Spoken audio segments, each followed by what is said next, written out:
갑바 중앙연산 소인수 분해를 이용하여 약수와 약수의 계수 구하기를 공부하겠습니다.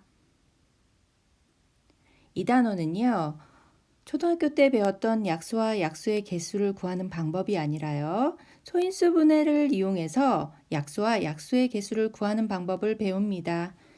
만약에 a의 n제곱꼴인 수가 있다면요, 약수는요, 2를 먼저 써주고요. 및 a를 쓰고 지수를 하나씩 증가시켜 주면 됩니다. 따라서 n 플러스 1개입니다. 16의 약수는 2의 4승이므로 2를 먼저 써주고요. 2 쓰고 2의 제곱, 2의 세제곱, 2의 4제곱 이렇게 써주면 되기 때문에 5개가 되는 거죠. a의 m제곱 곱하기 b의 n제곱 꼴의 약수를 구해볼게요. 18은 2 곱하기 3의 제곱인데요. 2의 약수인 1, 2를 이렇게 써주고요. 3의 제곱의 약수는 1, 3, 3의 제곱을 이렇게 써주면요. 가로와 세로가 만난 곳에 곱하기를 해서 숫자를 써줍니다. 1 곱하기 3은 3이겠죠. 이렇게 구하면 1, 2, 3, 6, 9, 18이 18의 약수입니다. a의 m제곱 곱하기 b의 n제곱 꼴의 약수의 개수를 구할 때는요. a의 m제곱의 약수가 1부터 해서 m 플러스 1개라는 걸 배웠지요. b의 n제곱의 약수는 n 플러스 1개입니다. 따라서 a의 m제곱 곱하기 b의 n제곱의 약수의 개수는 m 플러스 1 곱하기 n 플러스 1입니다. 이것은 아주 중요한 개념인데요. 왜냐하면 약수를 구하라는 문제보다는 약수의 개수를 구하라는 문제가 훨씬 많기 때문이에요. 18은 2 곱하기 3의 제곱으로 나타낼 수 있죠? 2의 지수는 1이니까 1에다가 1을 더하고 3의 지수인 2에다가 1을 더해서 둘이 곱해주면 6입니다.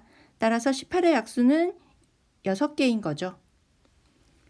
만약에 소인수 분해를 했더니 이렇게 3개로 되어 있다면 표를 어떻게 이용할까요?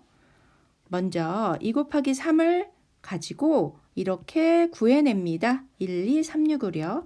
1, 2, 3, 6 구한 것을 여기다 써주고요. 5의 제곱의 약수인 1, 5, 5의 제곱을 써주면 각각 곱해서 나타낸 이 숫자가 바로 약수가 되는 겁니다. 그러면 이런 생각이 들죠? 왜 이렇게 복잡하게 약수를 구할까? 초등학교 때는 아주 쉬웠는데 이런 생각이 들잖아요. 그런데 작은 숫자를 구할 때는 그렇게 구해도 되지만 만약에 504 같은 숫자가 있다 이럴 때는 우리가 생각으로만 구하면 빠뜨리는 숫자가 너무 많아져요.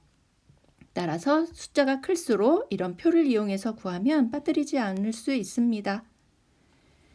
실수 코너를 볼게요. 약수를 구하기 위해서 우리가 표를 그릴 때는요. 소인수들의 지수보다 한 칸씩 더 그려야 돼요. 왜냐하면 우리 아까 1 다 썼었잖아요. 그렇기 때문이죠. 또 소인수 분해할 때 약수를 개수를 구할 때는요. 우리가 제일 실수하는 게 소인수 분해를 잘못해서예요. 만약에 4 곱하기 3의 제곱 곱하기 5로 소인수 분해 했다면요. 지수가 4의 지수가 1이니까 하나씩 더해서 2 곱하기 3 곱하기 2 해서 12로 답하는 경우가 있는데요. 4가 소인수가 아니어서요. 그렇게 하면 안 되고 4를 2의 제곱으로 나타낸 후에 해야 합니다. 그렇기 때문에 지수들의 각각 1씩 더해서 곱하면 3 곱하기 3 곱하기 2 이퀄 18이 됩니다. 단원 공부가 끝났습니다. 다음 단원에서 다시 만나요. 안녕.